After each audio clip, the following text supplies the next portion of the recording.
Hey my Nova Bites, time travelers Nova and Rats here, and welcome back to our playthrough of Starry Flowers.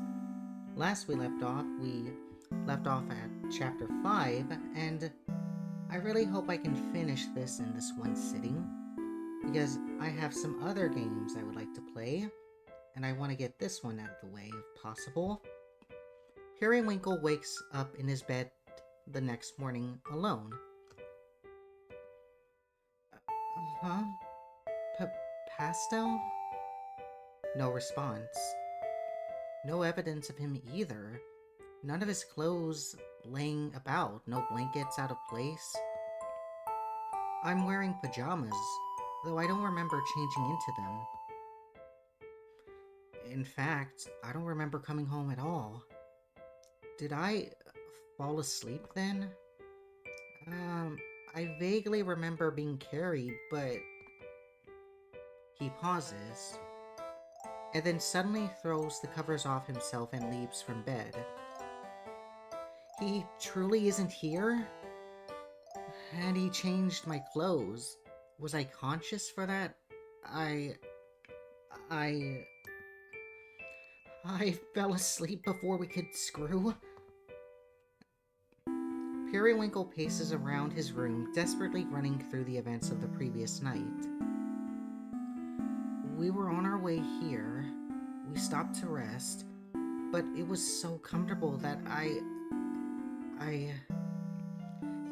this is unheard of. This is the first time something like this has ever happened. We had such a nice day together, the perfect date, really. It should have ended with a bang. Normally it would have.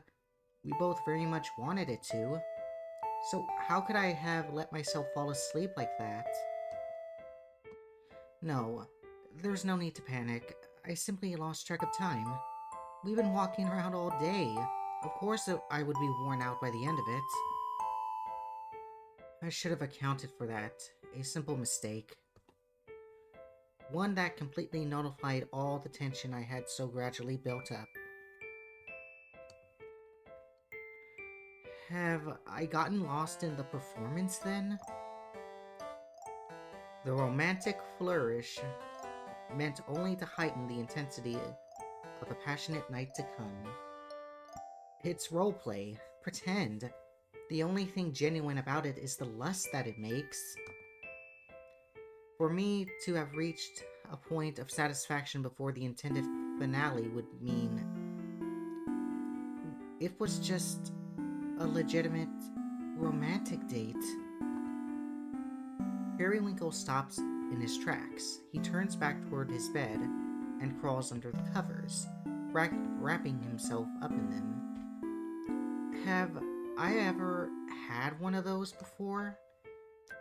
I mean, I certainly don't expect every date to end up in a sexual encounter. Sometimes a partner isn't ready or something comes up. It isn't that sex was owed. No, it's that... we never even reached the bedroom. That's never happened. The thought sinks in. Periwinkle slowly unwraps himself from his blankets and sits up in bed. I'm overreacting. Yes, I'm merely embarrassed that I had to be carried home and tucked into bed, to be taken care of like that. Usually I'm the one who takes care of things. Now I just feel ridiculous. Something isn't right here. There has to be an explanation. It's safe to admit at this point that I'm very sensitive to matters that involve Pastile. But where did that begin? It couldn't have just started the other day. Things were relatively normal, though I was seeing him quite often, more so than other partners in the past. This has progressed too far beyond casual. What could have caused this? He thinks for a moment before walking out of his bedroom with a purposeful stride.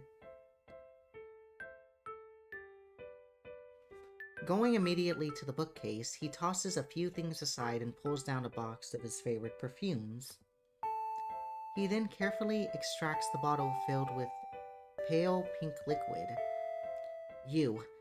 You must be the culprit. This aphrostatic.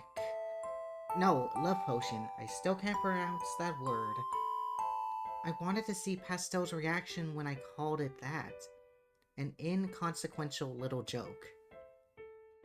But it's kept coming up. There must be something to it. Could the peach blossoms yesterday have further amplified its effects?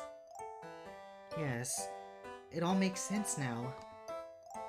Whatever it be by my own magic, or some kind of chain reaction with pastels, I somehow unintentionally created a scent that invokes romantic obsession in witches. There's research to be done. Have to put an end to these artificially inspired feelings. I'll create an anti-atmospheric then. Something to cancel out its effects. At which point, everything will go back to normal. There's no problem at all.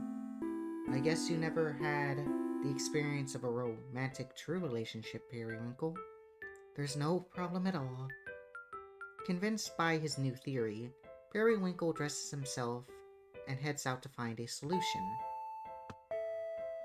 Okay, now I can choose yet again. I guess I'll choose maybe Dread or the Blues. And I will get Demon, no, Halo. And I will get, so I can put a Rain Cloud and the Blues on. That's interesting. Let's just go with that, Nova Bites. I head directly to the potion supply shop just a few blocks away. It's brimming with reference materials, though I usually only come to purchase magic containers, the vials to hold my perfumes. Navigating their shelves of spell manuals and encyclopedias, I find myself somewhat overwhelmed. But soon the shopkeeper comes to my aid. Huh, you're new. How do I pronounce your name? Am-Areti. I wish I can pronounce that. Good afternoon, Periwinkle. And what might you be looking for today? New bottles, a book, or perhaps me? Amarity. Oh, we'll call her Amarity. Amarity, it's lovely to see you, but I'm strictly here for business.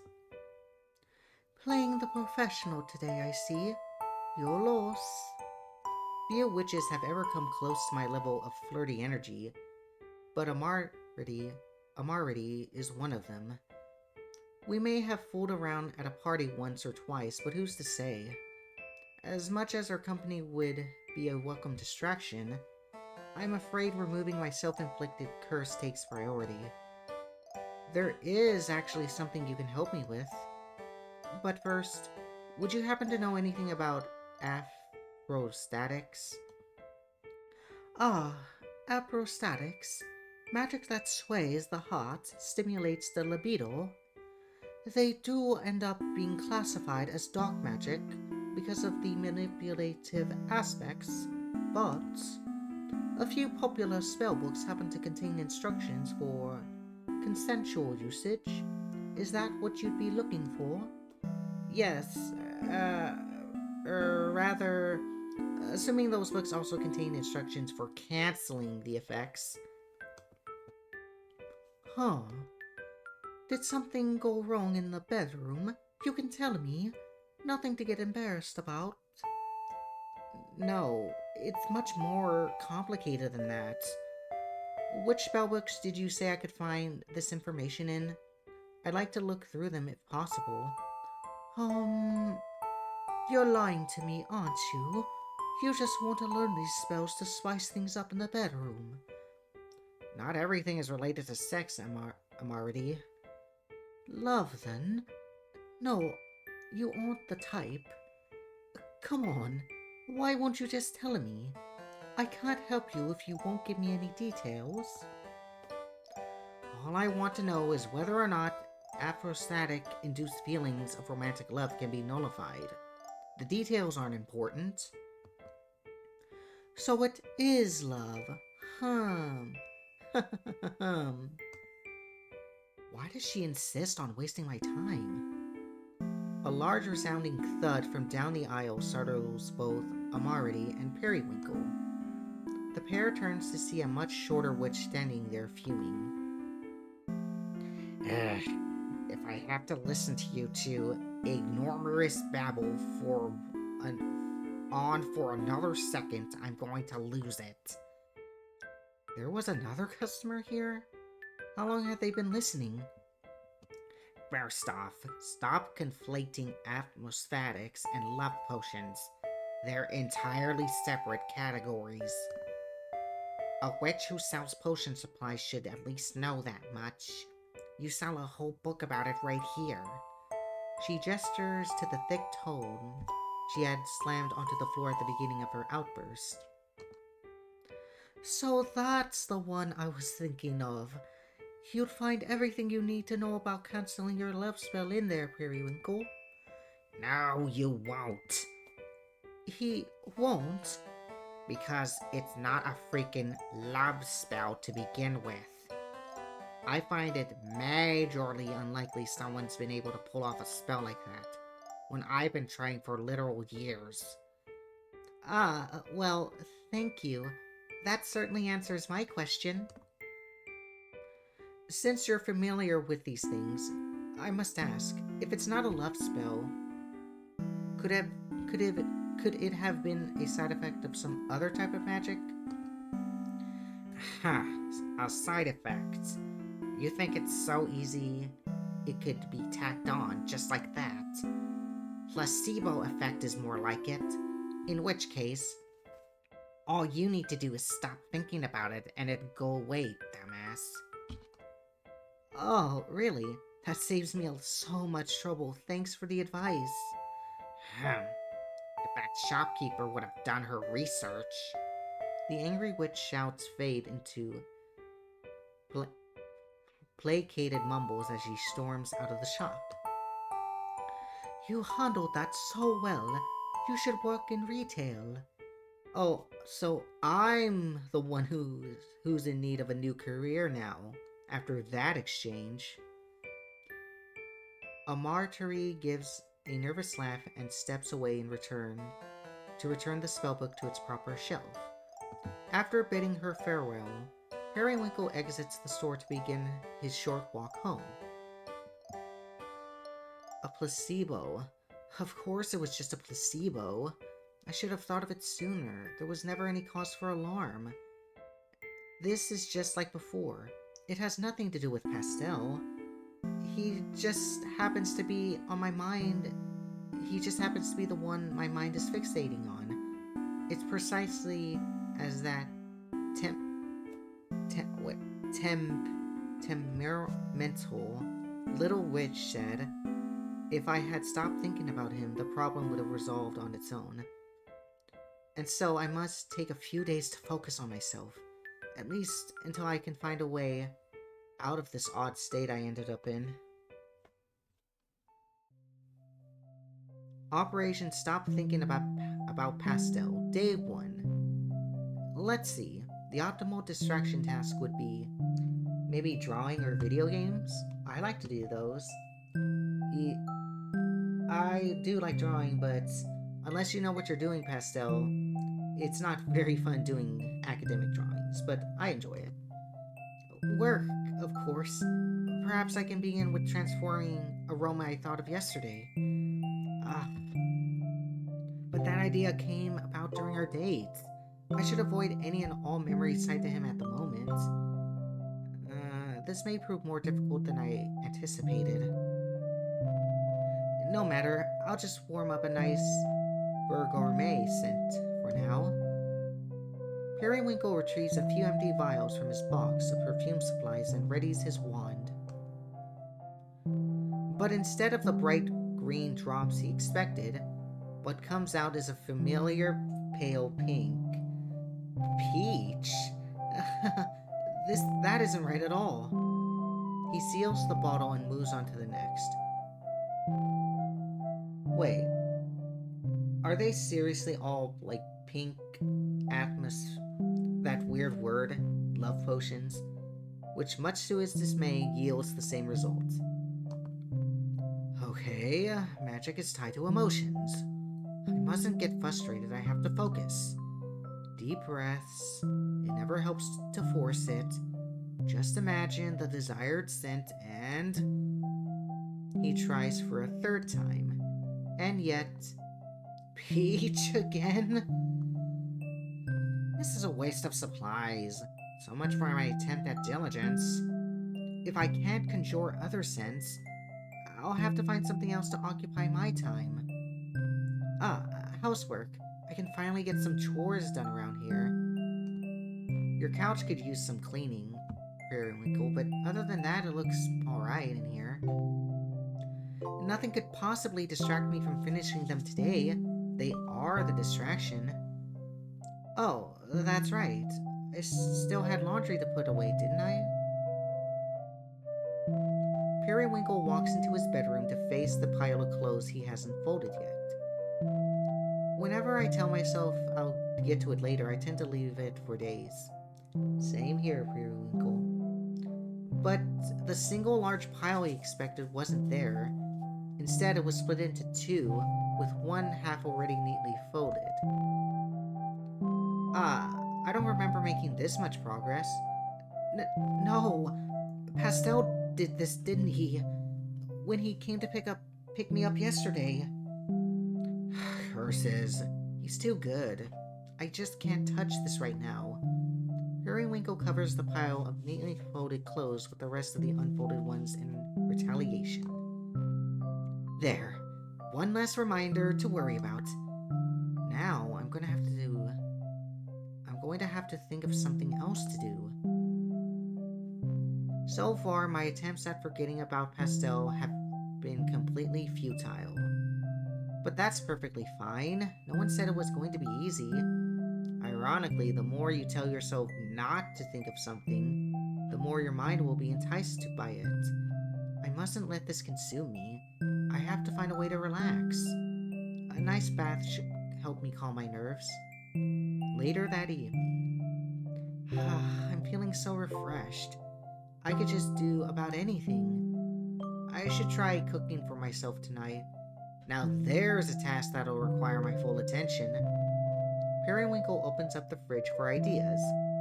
A pint of milk, a few cups of yogurt, some eggs, whipped cream. What are you gonna make? I thought you were gonna combine those ingredients. There isn't much in the way of meals, is there? That's why I never cook. But I could try making an omelet, breakfast for dinner. Oh, what fun. Omelets are hard, though, to make. Periwinkle cheerfully reaches for the eggs, then pauses. Actually, can I cook without magic? He turns to face the stove.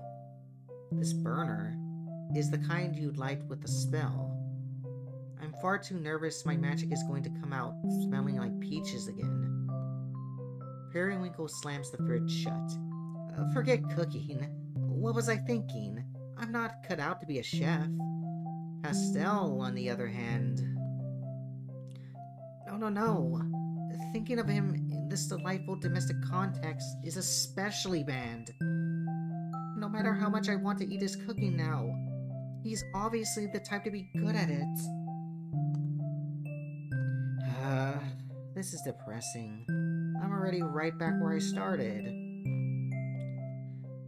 I guess I'll just order some takeout. Periwinkle goes to bed that night utterly incapable of forgetting about Pastile.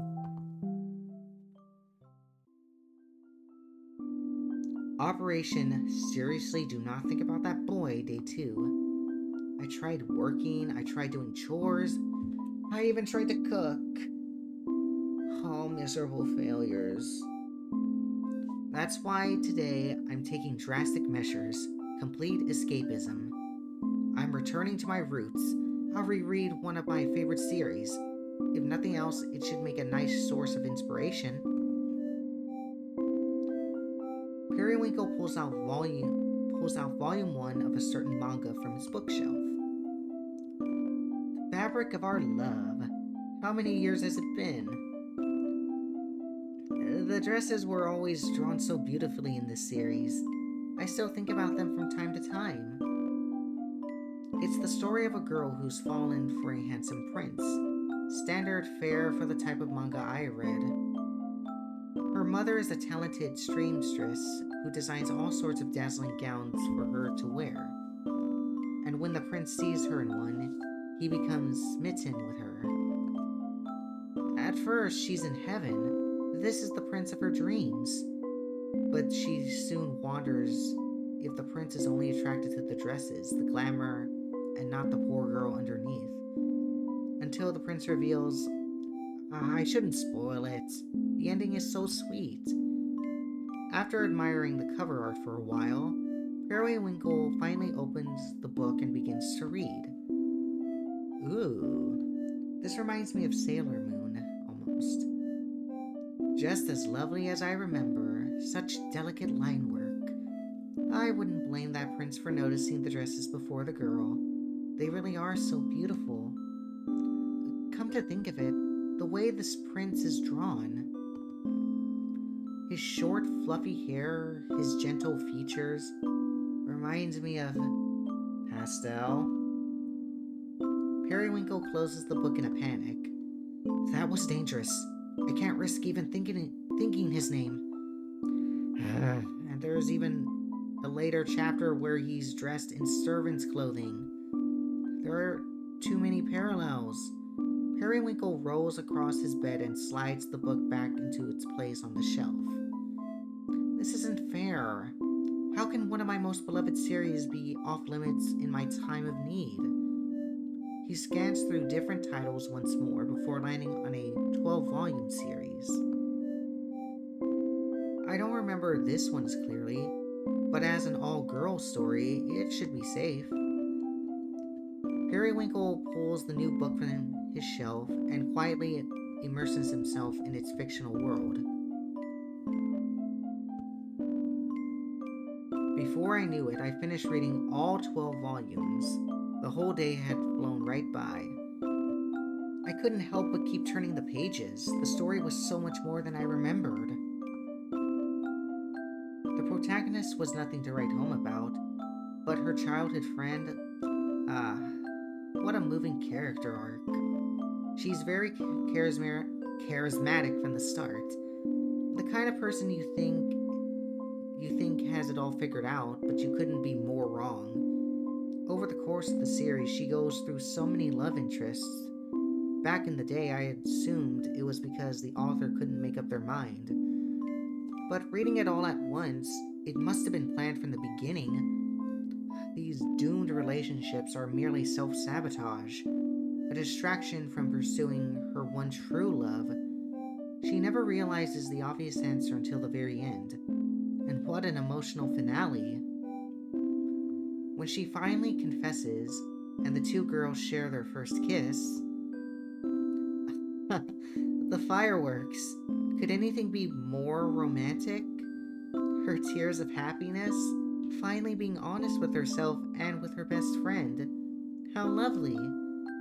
The well of loneliness that is her character was portrayed so flawlessly. She's the most real of them all. Ending the story any other way would have been an injustice. She deserves the world. I own this author's follow-up series as well, don't I? Time to get some snacks and start searching for it. I can't resist diving in it right away. Operation Escape Reality Day 3. Periwinkle continued to read. And read. And read. And read until he heard a knock at his door. Pastile? No, that isn't his knock. Wait, I was trying to forget about him. Though I suppose it means I was successful for a while. I even forgot that I was avoiding something to begin with. When he opened the door, Periwinkle was greeted by a small crowd of friends and acquaintances Wait, Himbo Witch? I don't get what that means. Periwinkle, get dressed. We're hitting the clubs. Wow, the whole cavalry's arrived. Unfortunately, I'm going to have to decline. Tonight isn't going to work for me. What? But no one but no one's seen you in ages. You haven't abandoned us for a new scene, have you? Oh, nothing like that. I just been a little preoccupied. I'm taking some time to myself at the moment. Nothing wrong with a little self-care, but are you sure you don't want to come out and enjoy the nightlife? I don't know. I've fallen so far behind on my work. Choosing work over getting laid? Now I know something's up with you. How offensive. I have more going on than just going out and flirting with everyone I meet. Of course, of course. I do appreciate the invitation, though. Thank you for thinking of me. We just had to come over and make sure you were still alive. The clubs are lonely without you. I'll have to make my grand return some other time, then. Have a lovely evening. The group waves goodbye and disappears into the night. Ah, it's been a while since I had turned them down. Periwinkle leans back against the door and sighs. I'm definitely not in any state to go clubbing right now. No matter how much it warms my heart to know that I am missed, I won't be making the same mistake as the other night. I can't go recklessly diving comforting into the comforting arms of another as long as my mind is still hung up on Pastile. But how long will I remain in this state? Shutting myself away, binge reading comics. These were emergency measures. I can't avoid the outside world forever. In any case, shouldn't Pastile be returning here at some point? From where we left off, I had expected him to come knocking as soon as possible. And yet it's been 3 full days now, hasn't it? How long could he possibly abstain from my touch? Or is something wrong? I shouldn't be thinking about any of this, but I'm beginning to feel annoyed, confused. If he never comes back, I suppose my problem would go away on its own. But I hate the thought of that. As things are now, I'd only be haunted by thoughts of what I could have possibly done wrong. What is my plan then? Continue to ping-pong back and forth between these extreme emotional states? He rubs his eyes in exhaustion. I'll worry about this tomorrow. Periwinkle steps back into his room and tucks himself into bed with his books. But an hour later, another knock comes. This time, the pattern is unmistakable. Pastile is here. Well, well, well. So he's come after all. Despite my hard work of trying to forget, I've actually been waiting for this moment, haven't I? I don't care what these feelings might mean anymore. I'm tired of fighting them. I just want Pastile. He opens the door, and sure enough, Pastile is the one he finds standing there. Hi. Why, good evening. And what could you have possibly come for at this hour? To, pick up where we left off the other night, maybe? It's about time. Come in, come in. Sorry, I meant to come see you again sooner. I had a few things to sort out before I... Hush now. That's not where we left off at all, was it? Huh? Yeah, I guess not. I'm more interested in how you got me home that night. You see, the last thing I remember is sitting on that bench. Oh, well, I was having a hard time waking you up, so I ended up carrying you. The whole way? By yourself? I mean, having a broom to ride helped a lot. Periwinkle closes in. wrote it together then. That was the easiest way, yes. You must have held me close so I wouldn't fall. I did. This is cute. Putting your hands all over me, huh? I didn't feel you. I didn't feel you up while you were unconscious. He gives him a big kiss.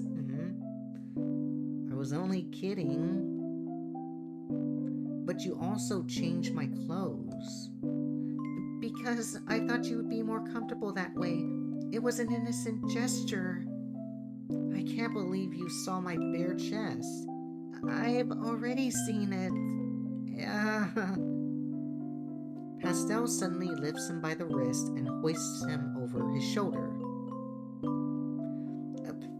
Pastile? Please handle me more delicately. You're literally carrying us like a prize, Pastile. When they reach the bed, Pastile falls backwards onto it, taking Periwinkle with him. Ooh. Hopefully this isn't too spicy. They pause there for a moment, laughs fading to soft breaths. You forgot to turn the light off. Oh, well, I can't get up now. How can he be so impatient after making me wait so long? Oh well. Chapter 6, Longing. I awake to a rustling sound. My bed is empty again, but when I roll over, Pastile is there standing in front of my closet. I sit up, rubbing the sleep from my eyes. He's holding a box. As he lifts it on the top shelf, its contents shift, making a clattering noise. Utterly confused as to what he's doing, I finally call out to him. Pastile? Sorry, I didn't break anything, I promise. What are you doing in my closet? Huh? You said I could clean up. Huh? Oh, is there anything I won't agree to in my sleep? I'm sorry. I thought you were awake when I asked. I'll stop. It's fine. I just didn't expect to wake up to you rifling through my things. That wasn't really my intention. I just felt like organizing stuff. What do people normally do on the morning after? I guess I should have made breakfast. Oh, I want to eat pancakes. I prefer waffles though. Great, I'll make some. Pastile practically bolts from the room to get started on cooking. Ho, Pastile. Looking around the room, he did much more than organize my closet. The books I had been reading were all tucked back into their proper places on the bookshelf. The clothes that had been strewn across the floor or otherwise left hanging in ridiculous places now sat in the hamper waiting to be washed. Even the pile of unfolded laundry I had previously abandoned was now absent, properly folded and placed onto the appropriate drawers by Pastile. In a word, I'm in awe. How long had he been at this, and all while I slept? It shouldn't even be possible. I have so much more floor space than I remembered. How did he manage to do all that? Periwinkle puts up a fresh pair of pajamas and walks out to the kitchen in a daze. Hey, pancakes are ready.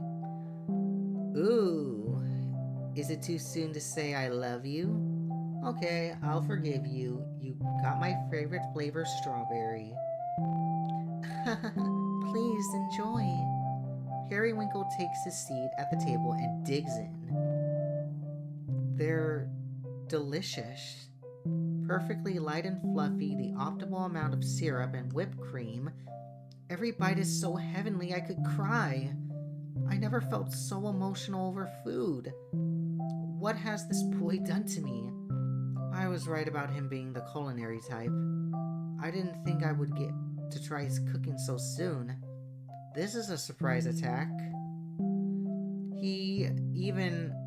Ah, but how did those get there? I have to ask. Pastile, where did you get these strawberries? Oh, I saw you had some jam, so I used a little magic to change its form. Is that okay? Maybe I should have asked first. I just remember you like strawberries, so. Is there any limit to how thoughtful one can be? It's more than okay. This is the best breakfast I ever had. I'm sure you're exaggerating. They're just pancakes. Careful, my sweet. If you say it like that, I'm going to start asking you to cook my every meal. Technically, this is true if they're the best. Studies show that if a person cooks for you and you like them, then the food will taste better. Fine, you got me. They're special gourmet pancakes I can only whip up at once in a while. Lucky me. Periwinkle finishes his pancakes while Pastile begins washing the dishes. This may just be the most spoiled I've ever felt. Being with Pastile is like getting caught in an endless whirlpool of positive feelings. No wonder I've been obsessed with him. This boy is dangerously kind. After these past few emotional tumultuous days, how could I possibly turn away from his comfort? Periwinkle rests his elbows on the table, head tilted into palm as he watches Pastile in his kitchen. Out of curiosity, huh? Earlier, before I woke up, what made you ask to start cleaning my room? Oh, I noticed it was getting harder to walk around. I think I stepped on some of your clothes when I, carried you there last night. Sorry. That's nothing to apologize for. It was fun.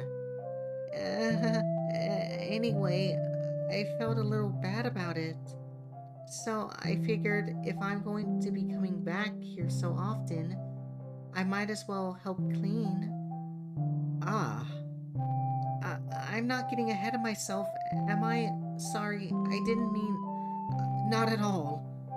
Startled by the sudden outburst, Pastile stops what he's doing. Silly Pastile. You're always welcome here. Well, thank you. Fine. Okay, enough. I'll admit it. I'm stupidly desperate, absolutely ridiculously in love with Pastile. There, I said it. Or at least I'm trying. I'm saying it to myself. I'll accept this. Pastile is incredible. Who wouldn't fall for him? I don't want anyone else anymore. I've been poisoned by this perfect boy. The problem is now what to do about it. A weird question, but would you want to, date you? Yes. Clean the rest of your house together? Huh? It'll be more fun than it sounds. And if you get bored, we can do something else. Pastile. I just thought if we did it together, you get to say in where everything goes, so nothing ends up getting lost. Pastile. And it's totally fine if you don't want me going through your stuff anymore. We really don't have to. Pastile, it's fine. I think it's a lovely idea. Really? Yes, in fact, I appreciate your help. One thing or another has to come up when I try to clean on my own. I'm simply useless at it. Then I'll take the lead. I wanted to start with these boxes by the couch. Pastile already had a plan for everything, it seemed. His energy was contagious. He was right that it would be fun. It was entertaining even just watching him go. To him, dart around the room so energetically, finding the perfect place for every little thing. He truly has a talent for organization. Meanwhile, I mostly played the role of assistant. He would ask for my input every now and then, or instruct me to place something he found somewhere across the room. He made little decisions like that so easily. If it were me, I'd get stuck on everyone. But he saw everything through effortlessly. It was nothing short of amazing. And so, in a few short hours, nice, the entire house had become neat and tidy. Okay, I think I'm satisfied. You? Um, don't you think you deserve to be rewarded for all your hard work? Ah, I should have seen that one coming. But no, not right now. I should actually get going. You won't stay? I promised Gumdrop I'd be back for the afternoon shift. She'll start to worry if I don't come back soon. Uh-huh. I'll save your reward for next time then. Pastile slips on his jacket and shoes. Just before he leaves, he turns back to face Periwinkle. By the way, I was thinking. Yes? There are some days my friends travel out of town for alchemy stuff. So if you ever wanted to drop by while I'm working on those days, I think that'll be okay. That's the most I can do right now. Sorry. I'll gladly take you up on that. I'd love to keep you company. Great. Okay then. Aww. Pastile gives him a quick peck on the cheek before saying goodbye and walking out of the door. What was all of that? It was extremely domestic. I can't be imagining things, can I? He said it was okay to come and visit him. That has to mean something, doesn't it? Periwinkle begins pacing around the room. Now, let's not get carried away. This is a delicate situation. Dropping these intense feelings onto him out of nowhere may only serve to scare him off. Neither of us was looking for a committed relationship from the beginning. That was made explicitly clear early on. And yet, he isn't playing fair. My heart can't take this. Periwinkle throws himself onto the couch dramatically. There's no way I'll be able to stop thinking about it now. Even being at home has become a reminder in and of itself. Everything is nice because of him, and now I'm suffering. This is simply too much. There has to be a way for me to safely indulge in these romantic feelings. Things are fine as they are, progressing even. If I just let it run its natural course, then maybe we'll end up... what do I want out of this? To be with him forever? Me? I haven't had a single healthy long-term relationship in my entire life. Love isn't in the cards for someone like me. I can't even recognize myself right now. Calm down. I'm overreacting again. Nothing has effectively changed just yet. I can't keep fighting myself on this. I'm in love with Pastile. No matter the entails, that's the reality. He still isn't quite ready for me to meet his friends, which means there isn't any room to advance further at the moment. I have to be patient. At the very least, I hope accepting all this lets my magic return to normal. I need a nap. And so, over the next few weeks, Periwinkle would come by Atler Sweets to spend time with Pastile. And change again. Let's go with shining fairy wings and the halo. He always stood there so sweetly behind the counter, and then I would waltz in pretending to be just another customer browsing the aisles before meandering over to him. Others would stop in every now and again, but there was ample time in which had him completely to myself, in which I had him completely to myself. That's when I take the opportunity to chat. Ha, this place just smells like you, my sweet. I think it's the other way around. Do I smell like candy or something? What else do you think I want to eat you up? Uh, Please don't say things like that when there are customers here. Customers? I don't see anyone. I know. I mean, just in general. You don't want to get turned on at work? Periwinkle, you are promiscuous. I think I said that in a previous episode. That that's not allowed. Our exchanges were merely innocent, unlike other partners I paid visits to in the past.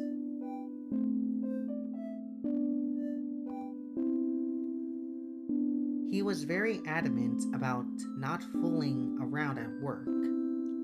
Not that it ever stopped me from teasing him about it. Periwinkle watches as Pastile, armed with a rag and a bottle of cleaner, sprays down the counter in front of him. I think I underestimated your love of cleaning. Are you making fun of me? This is my job, you know. Oh, should I have paid you when you cleaned my house? I'll send you an invoice. Could I pay you in kisses? That's hard to turn down, actually. It was fun seeing him hard at work. The only side of him most people would never be aware of. They'll never know of the lust bubbling beneath the surface, his nervous, vulnerable laughter when I said something he wanted to hear. His gentle touch, the way he can take my hand so casually, and yet becomes a stuttering mess as soon as I lean over to him. His sense of humor, his sincerity, his quirks, his genuine desire to always provide the exact perfect thing to make me smile. No, the depths of Pastile are reserved for me alone. Welcome to Adler's Sweets. Nice outfit. Periwinkle gives a little twirl and winks to Pastile, who's trying his best to stifle his laughter. How was that? Do you think it suits me? I do like that outfit, Periwinkle. Not in the slightest. You're too elegant for a place like this. I can be cute too, can I? You are. But you're going to need more than that on your resume if you want the job. What? You mean I can't get through in nepotism alone? It looks like you already have a successful career in another field. You're overqualified, so I'm gonna have to turn you down. You're right. Besides, if you were my boss, we'd probably have to stop screwing. Puri. I truly love him. Even the days we talk about nothing at all, I wouldn't give up for the world. And those days would open up to me even more so.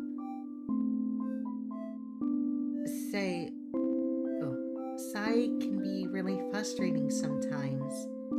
But she's my best friend. I still care about her, even when she messes up. She's lucky to have you. Yeah, she really is. Anyone else would given up on her by now.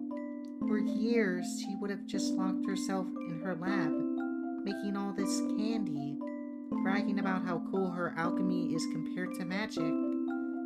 She barely ever talked to anyone else, and when she did, it was to berate them over something. Who treats their own customers like that? Who do you think pays for the roof over our heads? Sorry, I don't want to give you a bad impression of her. She's gotten much better recently. It sounds complicated. At least her patience is paying off, huh?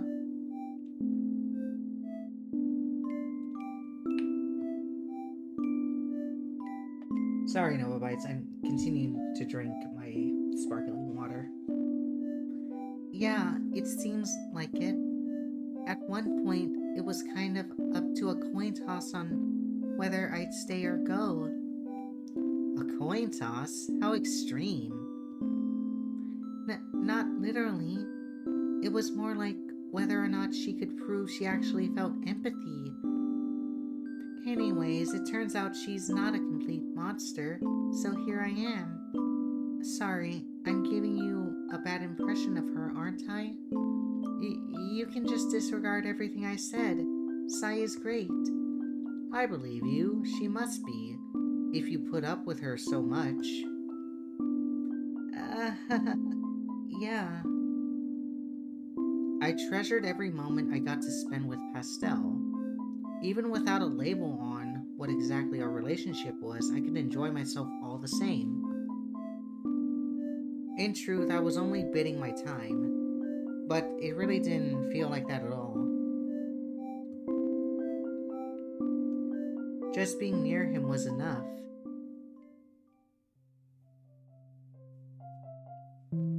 One day, he finally asked it.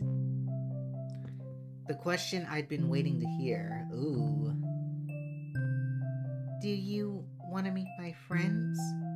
Ah, well, yes, but are you sure? No, but it feels stupid to keep avoiding it. I started worrying what would happen on accident one of these days. Uh, I just don't think I would just survive that, so we should just go before I change my mind. Oh, right now? Yes, come on. Pastile takes Periwinkle by the hand, and the pair hastily makes their way to Atler Suites. Slightly out of breath, Pastile stops before they can reach their destination. Okay, give me a minute. After we rushed all the way here? Don't back down, my. Don't back down now, my sweet. I know. I'm preparing mentally. I never done this before. I know it'll be just fine. I just. Take your time. We'll go in when you're ready. Okay. I think I'm only getting more nervous standing out here thinking about it. Let's just go in.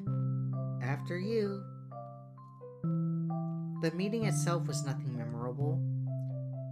Gumdrop was incredibly human for a golem made out of candy. Syrup was about what I expected, curt but also warm. For all its build-up, the interaction itself was anticlimactic. A quick exchange of pleasantries before the candy alchemist called her golem back downstairs. It didn't feel real. Had I acted normal? Come across as my usual self? It had only just happened, but it's already a blur. I held Pastile's hand in the end. I remember that. He had been so nervous, I could practically hear his heart beating out of his chest. I hadn't understood just how stressful it would be for him. I felt guilty at having to put him through it. Although the idea was his to begin with, he decided to go through that for himself or for me. A seemingly mundane interaction that meant so much more. the both of us. Pastile? Sorry, I'm okay. I feel stupid for having made such a big deal of it. Of course, it all turned out just fine. It was important to you. We all get worked up over things we care about, don't we? Are you including yourself in that? You seem like you always have it together. Oh, I. Am I hiding it that well? Uh, anyway, can we go? How is he gonna react when he discovers what a mess I've been? Pastile walks me home and promises to return later tonight. Things will move forward from there, won't they? Or is it too soon? Maybe it's too much for one day. I don't want to add to his stress. Why is this so difficult? His perception of me could be completely destroyed, tarnished. But that's a risk worth taking, isn't it?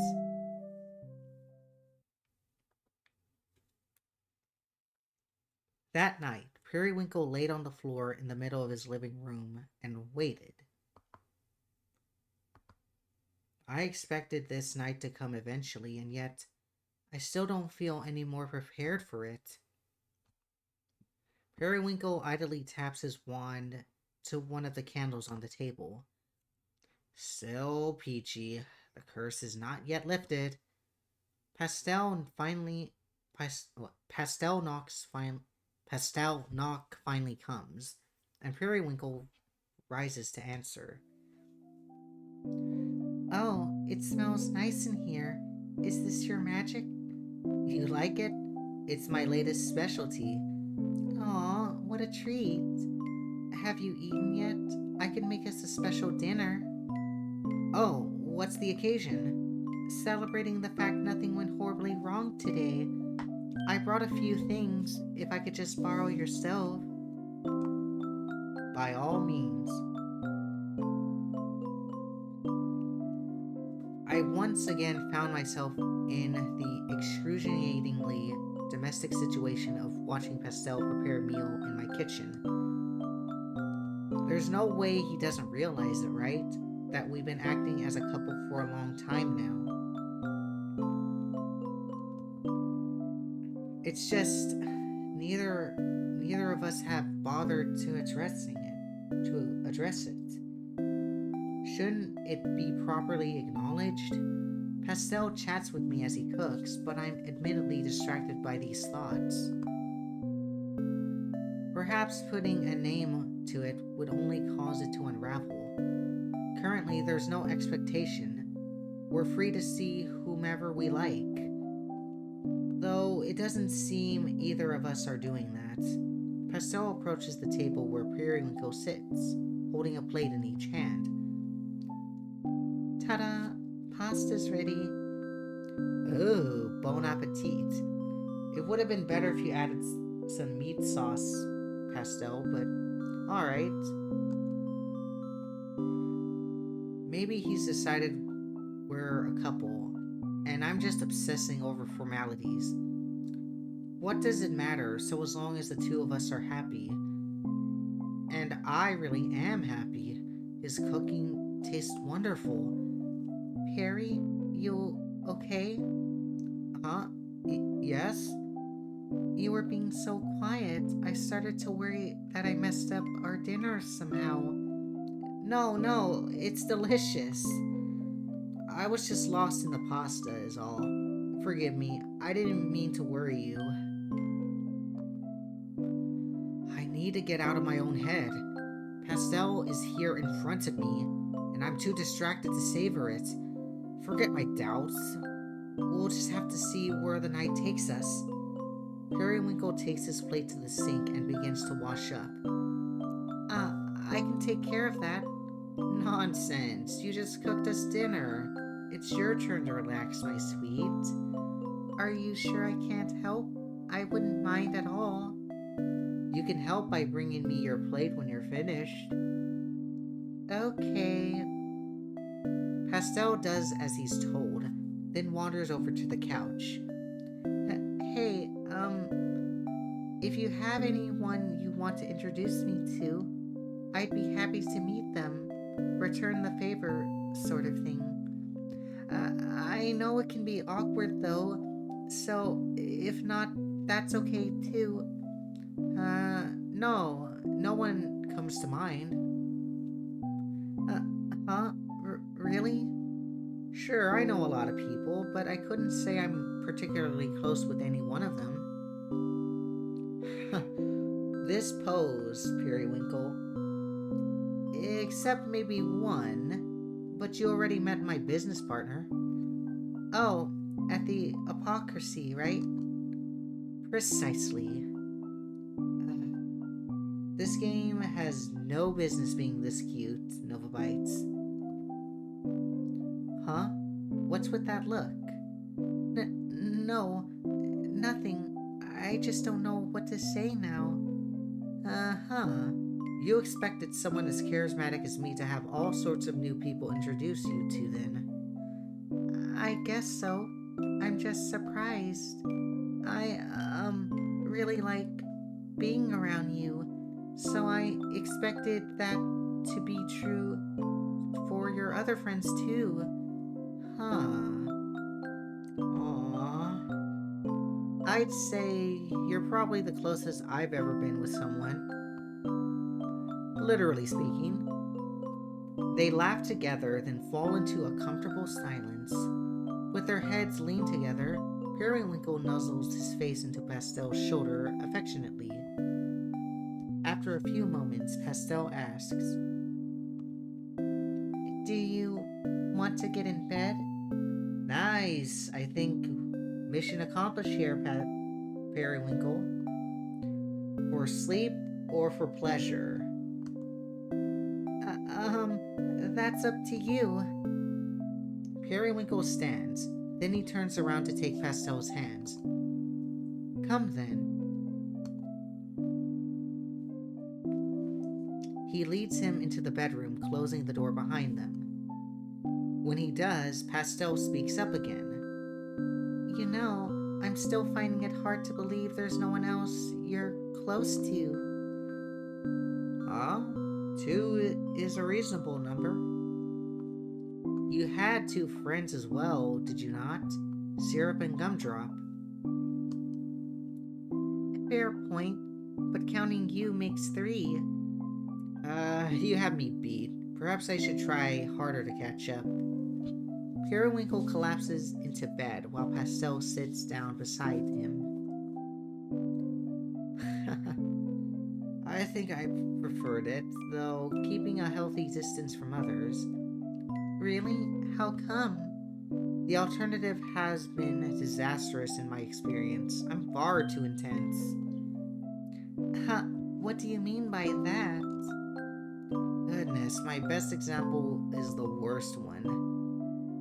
In my teenage years, there was a boy I would have done anything for. I wanted his approval so badly. I wanted to be loved. It's funny. I can't even think of what drew me to him. I suppose he was just a vessel to project onto. An idolized boyfriend. This shortcut to happiness. Poor guy. He didn't even know what to do with the torrent of feelings I've been forcing onto him. We were young. A love like that is much too painful, if it can even be called love. It took some practice to be able to separate the emotions out, to be able to indulge in the romantic and sexual energy I craved, while protecting my fragile heart. But ever since I figured it out, I've gotten to experience all sorts of love through these casual flings. What am I saying? It's perfect for me. The ideal life, really. Don't listen to me, Pastile. I don't know if your heart is as fragile as you think.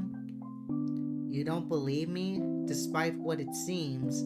I have the heart of an innocent maiden. I don't think about. I don't know about innocence, but. Aww. Pastile. Pastile leans forward and lays his head on Periwinkle's chest.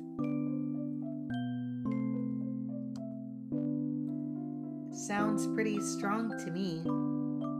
It looks like you're listening to a pregnancy or trying to feel a kick from me, Pastile. Whoa.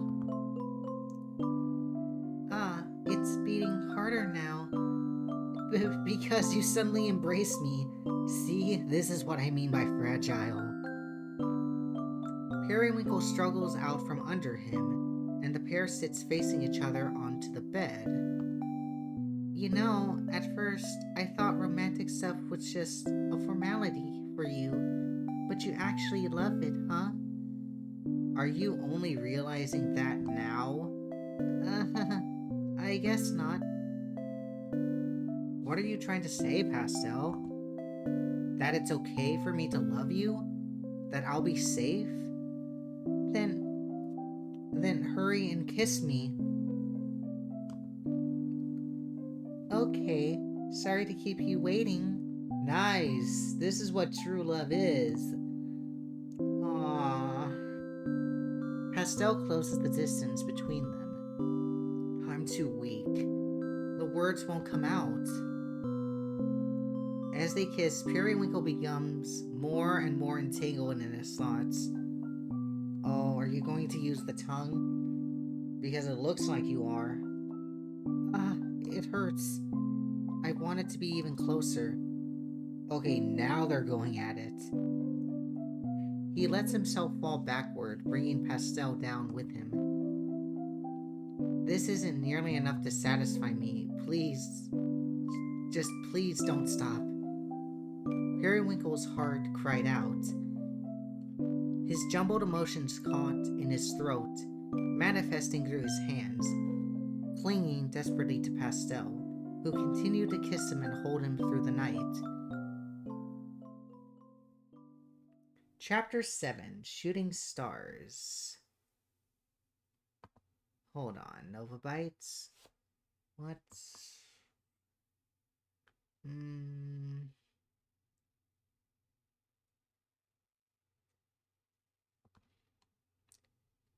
Okay, just needed to check something. The next morning, Periwinkle steps onto his doorstep with a heavy sigh. Aw, nice hoodie. If I lay around in bed all day, I'll only feel more miserable. I need to stop avoiding my work. I have to talk to Astragalus. She isn't going to be pleased with me, though. Holding his mantel tightly, he makes his way to the Hypocrisy. When he arrives, Astragalus is preoccupied with arranging some of her merchandise. She turns abruptly at the unexpected sound of the door's chime. Hey, we're not open yet. Huh? Periwinkle? Good morning, Astragalus. I haven't seen you. I'm trying to remember the voice. I haven't seen you all month. I barely recognized you under that hood. I was about to come and knock on your damn door if you didn't show your face here soon. You got a huge backlog of orders waiting. I can't take them. My magic is useless. What do you mean, useless? Periwinkle meekly hands over one of his pale pink vials. This is all I can make. It's been this way for ages. Let's see. Astragalus unscrews the top and eyes Periwinkle suspiciously before giving it a whiff. Ooh, that's powerful. Not bad though. Warms me right up. Could stand to be diluted a little, just to make it less overwhelming. So, what's got you stuck on a scent like this? It's Pastile. He's ruined me. I'm never. I'll never be able to return the way I was before. I see. So things got complicated, just like I warned you. Uh,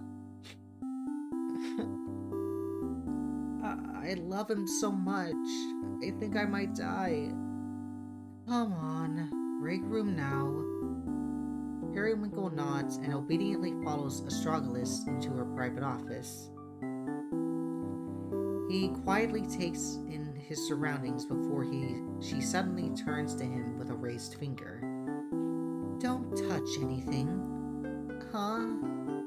Astragalus drags a beanbag chair across from the corner and plops it in the middle of the room unceremoniously. Sit. It's Dusty.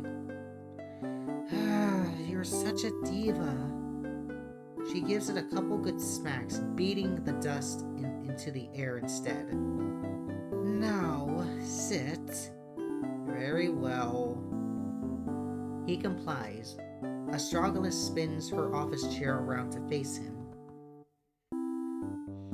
Alright, Periwinkle. Here's what's going to happen. I'm going to brew us some tea, and you're going to explain everything from the beginning. Explain what? About Pastile, even the stuff I already know, everything from the top. Everything? Skip the bedroom details. Obviously, just walk me through anything important that's happened since you met. I don't want to. Reliving it is only going to make things worse. Astragalus stands and walks over to her kettle to start the tea. Alright, you lovesick dolt. You want to know why exactly your magic's been stuck like that? It's because you don't have an outlet for all those emotions. Instead, you keep bottling them up. Literally. I guess it's all that comes out because it's there. It's all there inside of you. So, let it out. What? You think I'm going to judge you? No, I don't know. Would you rather spill it all to him instead? I can't. It's too much. Then tell it to me, a neutral third party. Actually, I can't say that I'm neutral. I need to find a new supplier if you couldn't fill my orders anymore. I do feel a little more at ease imagining this is all a business matter for you. Then just think about it like that. Astragalus pours their tea and returns to her seat with 2 mugs in hand.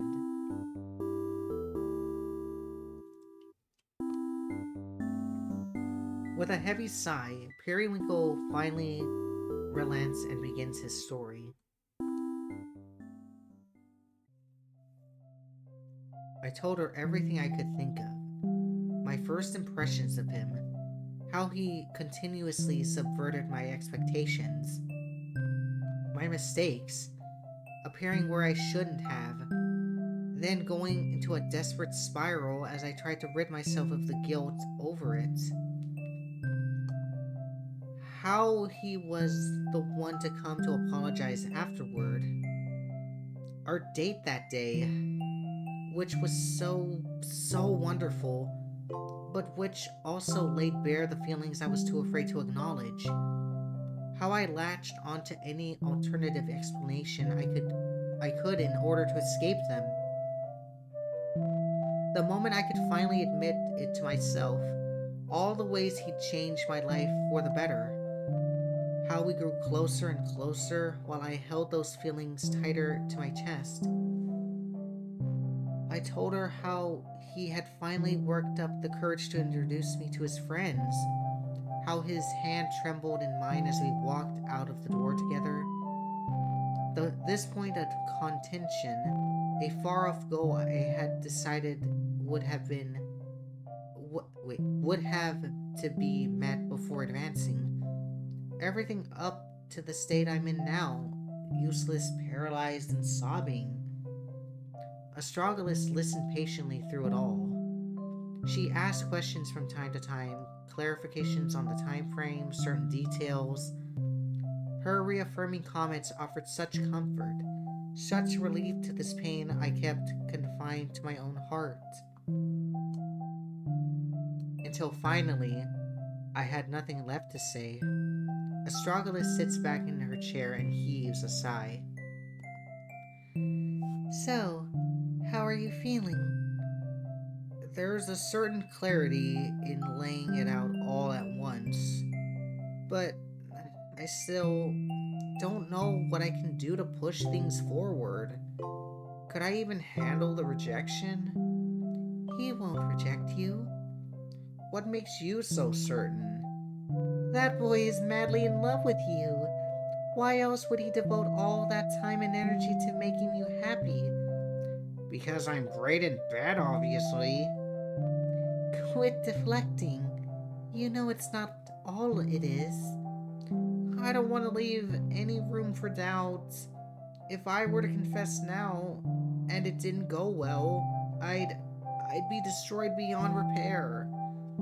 That's why, if I'm going to say it, I want it to be a sure thing. Life isn't about sure things. Even so, I'm going to wait for the opportune moment before expressing my vulnerable heart. As long as you got a plan. Astragalus leans down to pick up Periwinkle's empty mug, then holds it in front of him. Try your magic again. Whatever scent you want, just pour it right into the cup.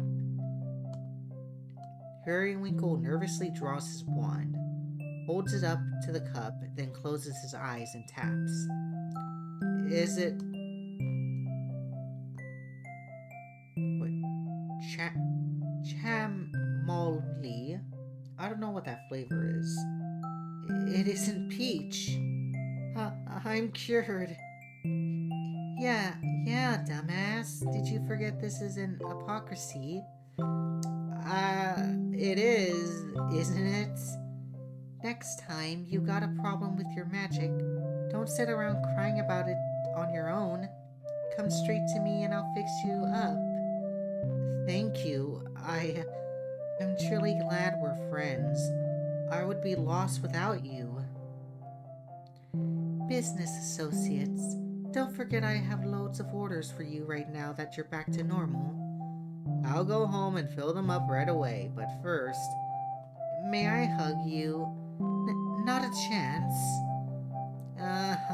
It was worth a shot. You'll accept my platonic affection one day. Yeah, get out of my office, Periwinkle. You're such a tsundere. The pair exits the back room, but they only make it a few steps out before Periwinkle turns on his heel. One more thing before I go. Huh? What's up? I've been curious to ask. The last time I was here, you told me that magic can be interpreted as a judge of one's character. Oh, right. When I changed my mind about Pastile. Yes, precisely. It's rather impressive that you could see through his true nature despite having only just met.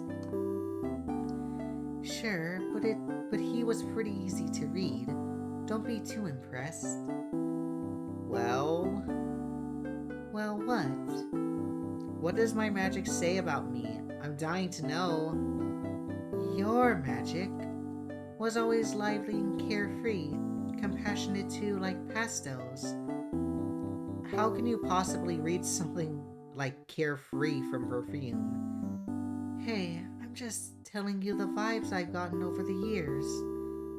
Your aromas prioritize pleasure, but there was definitely a hint of loneliness in them too. Alright, now I know you're making things up. I always had someone to keep me company.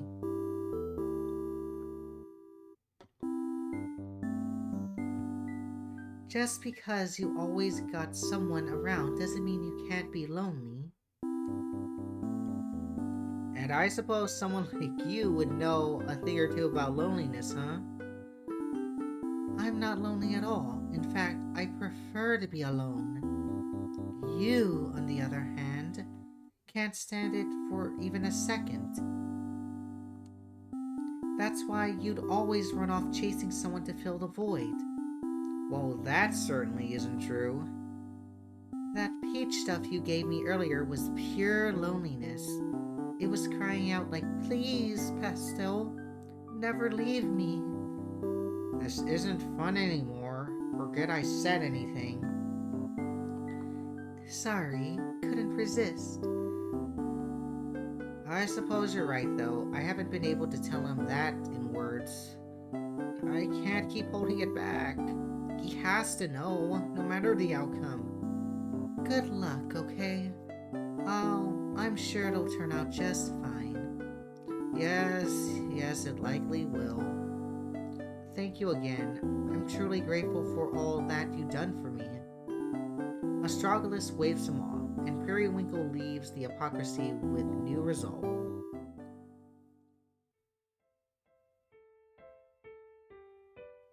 I spent the next several days catching up on my work.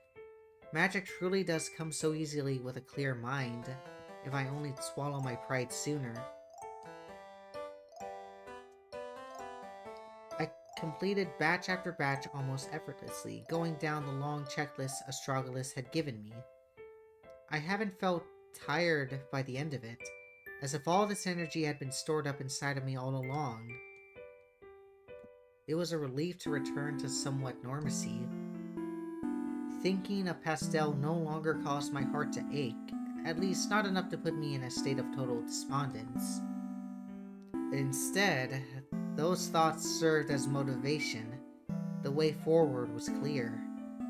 I would tell him how I felt, and surely things will turn out just fine. The following night, Pastile shows up on Periwinkle's doorstep.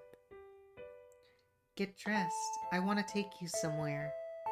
Oh, and where exactly am I being whisked away to? You'll see. Wear comfortable shoes, okay? How mysterious. Uh-huh. Very well, I'll be ready momentarily. This is it. The dramatic confession scene is upon us. I have to look my best for good luck, of course, and for confidence. Oh, we get to choose. But what would be...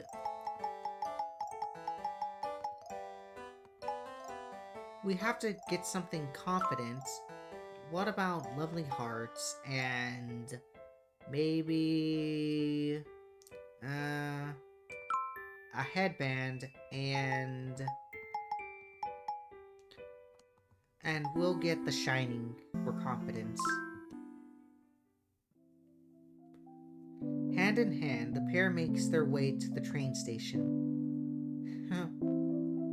Had he been planning something while I was sequestered away with my work? Pastile is always so full of surprises. How positively delightful. I hope I didn't interrupt any plans you had for the night. Oh, not at all. I was about... It was about time I got out of the house again. I actually had a very productive past several days. You know, toiling away over my perfumes. I thought that might be the case, since you haven't dropped by in a while. Did you miss me? Well, Periwinkle hugs Pastile's arm tightly as they continue their walk. I missed you too. When Pastile and I stepped off the train, we're greeted by grassy fields and a sky full of luminous stars. Just where has he taken me? A trail of lanterns lights the lone path forward. Pastile takes the lead. It's a bit of a walk from here, but I promise it'll be worth it. A long walk, huh? Couldn't we just take a ride on your broom together? Nah, it'll defeat the purpose. It'll be more rewarding getting there on foot. Fair enough. Tragic, though, that you'd willingly pass on an opportunity for me to cling to you. Uh, we could fly on the way back if you want. Pastile offers his hand again, which Periwinkle takes with a smile.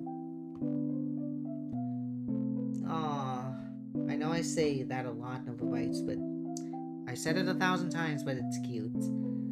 Tell me more about your relationship with magic. Huh? What do you mean? It was the same when we cleaned my house together.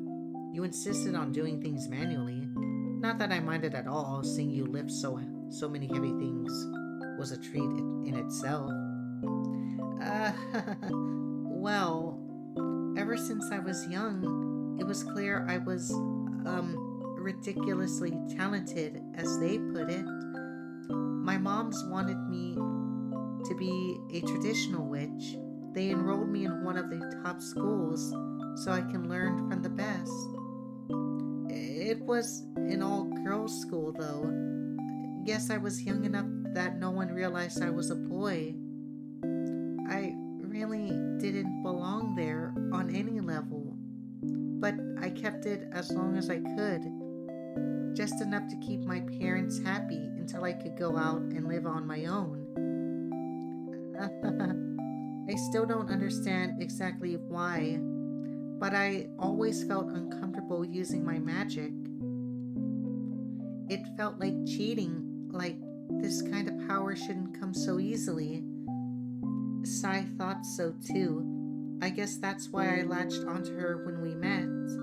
She used to really hate magic, which worked out perfectly for me. It was a good excuse to pretend to be a regular human like her. So that's what I did for the past 7 years. 7 years? That's quite a long time. Yeah, but there was a lot to distract me back then. It took a while to get Adler Sweets up and running. And Sai did eventually find out. I thought she disowned me when she did, but instead, she told me I shouldn't have hid it, even though I doubt we would have became friends if I told her from the beginning. Quite impossible to please, huh? You have no idea, but ever since she said that, I've been able to start embracing magic again on my own terms. I'm beginning to grasp why he values her so highly. Sorry that I just kept talking about myself. Don't apologize, I'm the one who asked. Besides, I'm content to listen. Say as much as you like. Thanks. Periwinkle gives Periwinkle gives Pastile's hand a reassuring squeeze. I love him. I have to find the right moment to tell him that. Should I now, during the romantic walk? But he still has to reveal our destination. What do you have in store for me, Pastile? I think I might be used to how Sai is. She's usually so preoccupied with her own stuff. So it's nice having someone who actually wants to listen to me. This makes her sound like such a horrible friend. She's really not. You certainly haven't made a convincing case for her. I know, but that wasn't the point I was trying to make. Oh? I really. Yes? Let me start over. Pastile takes a deep breath before continuing. Going back to what we were talking about before with my magic and everything, I think I have trouble accepting myself for what I am. I tend to hide things even when I don't need to. Being with you feels like it's better not to hide. Like I'm allowed to just be. Or more like celebrated for being. I don't know. That feels weird to say. You can stop me if I'm being too much. It's because I love you. Why can't I just say that? Oh, we're here. We are?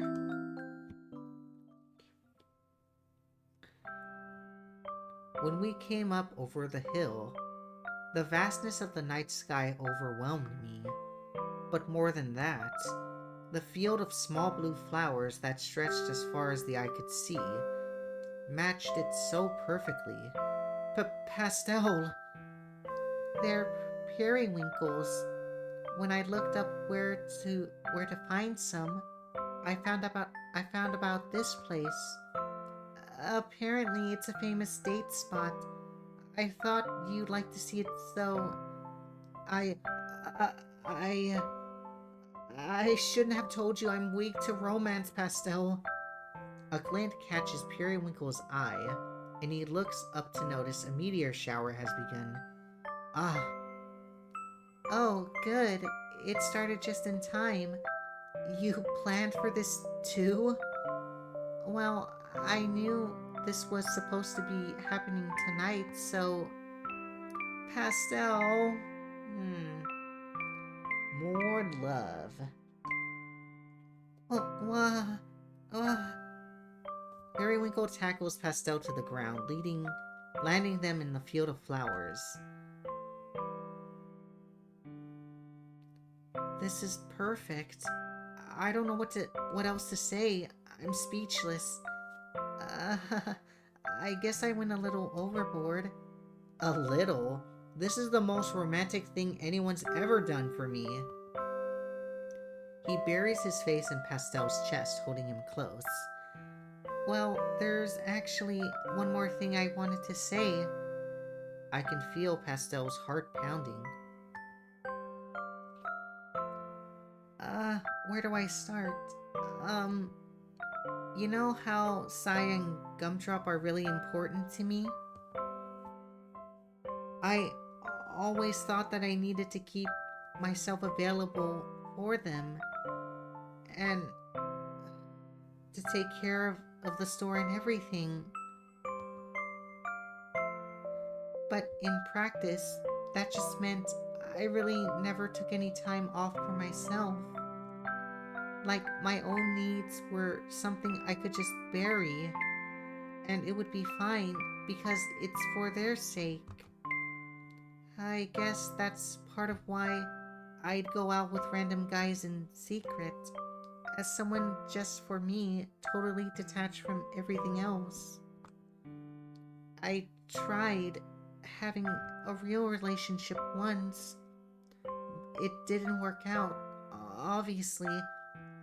I never told Sai about him, but that made me think that I was right to continue on my way I had been, since I wasn't willing to let my priorities shift.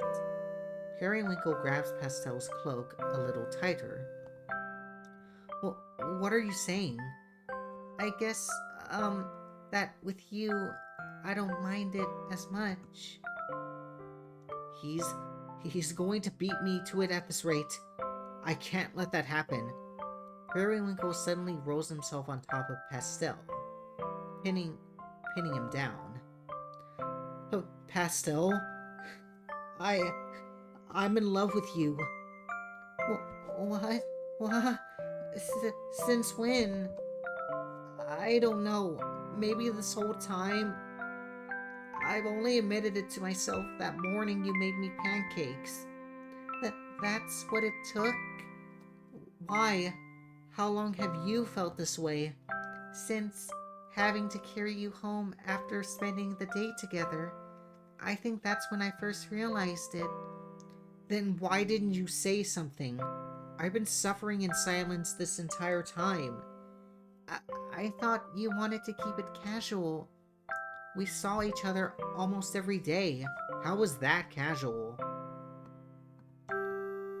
But you never acted any different. And I was busy sorting through my own feelings anyway. Was I? But that's no excuse for how long you kept me waiting. I won't forgive you. Pastile, what's with that face? What? Why are you smiling like that? It's cute seeing you all worked up like this. Whoa. Periwinkle struggles to his feet and begins stomping away. You could have saved me a lot of heartache, you know. Pastile sits up, straightening out his cloak and retrieving his hat. Where are you going? Come back. No, I'm too upset. Harry, I was convinced that I cursed myself with some kind of love potion. My fake I wish I can pronounce that word. Atmospheric turned real. What in the world? Because we didn't screw that day. Screwing was supposed to be the entire point of it.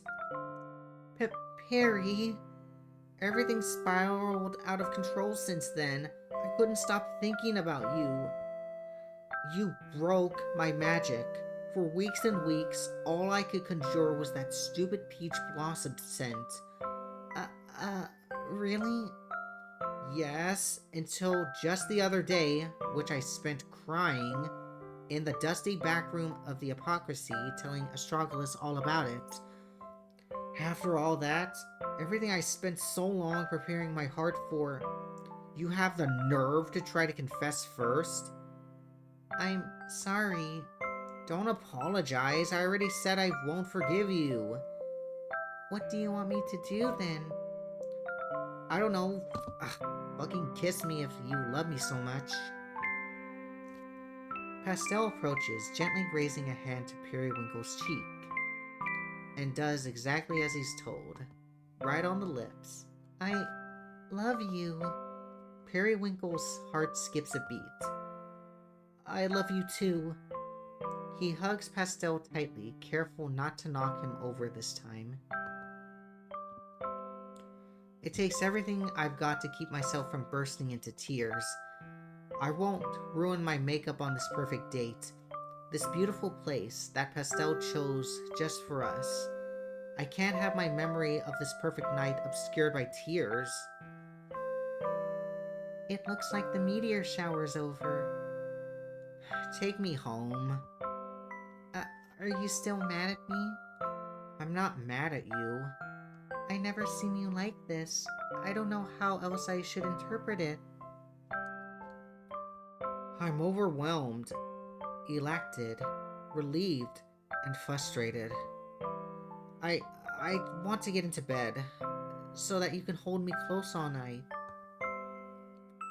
I don't think I'll be convinced that this was real unless you do that, so please. That sounds really nice. Okay, if it's to convince you, I guess I have no choice. Aww.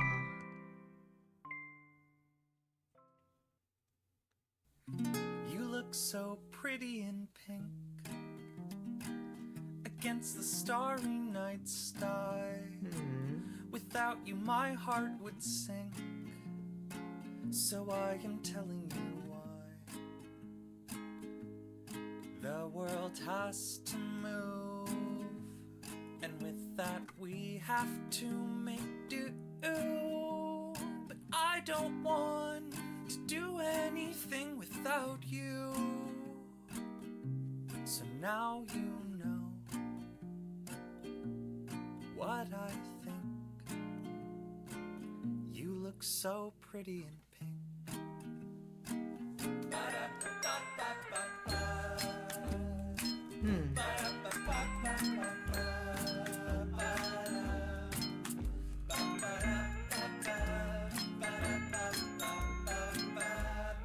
Interesting love song. And cherry blossoms falling. But I'm glad we finally got to confess our love, Novabites.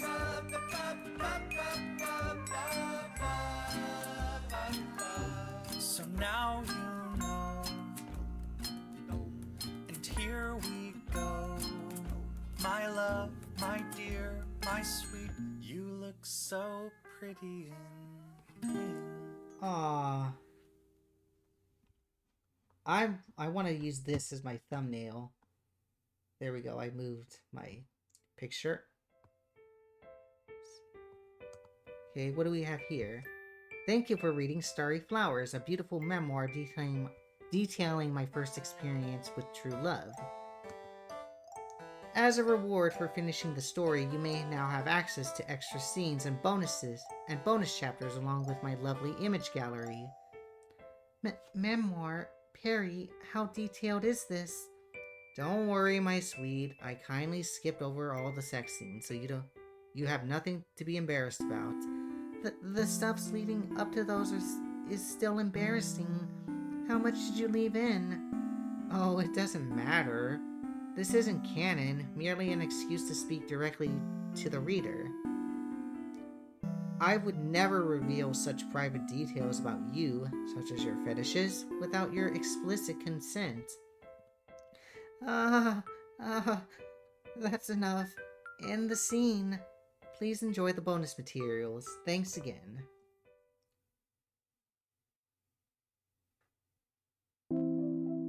Okay, so this was Starry Flowers, Nova Bites. If I get requests on doing the extras, then I'll do it. But this was a very cute game. I and it had lots of content going on for, I would say, a little over 2 hours or more. It says it was 2 hours on the game page, but I think it was closer to more of, I would say maybe 3 hours. But otherwise, this was a cute game I enjoyed. This was Temporo Nova and Rats. Thank you all so much for watching. If you like our content, please consider liking and subscribing as it helps us a lot.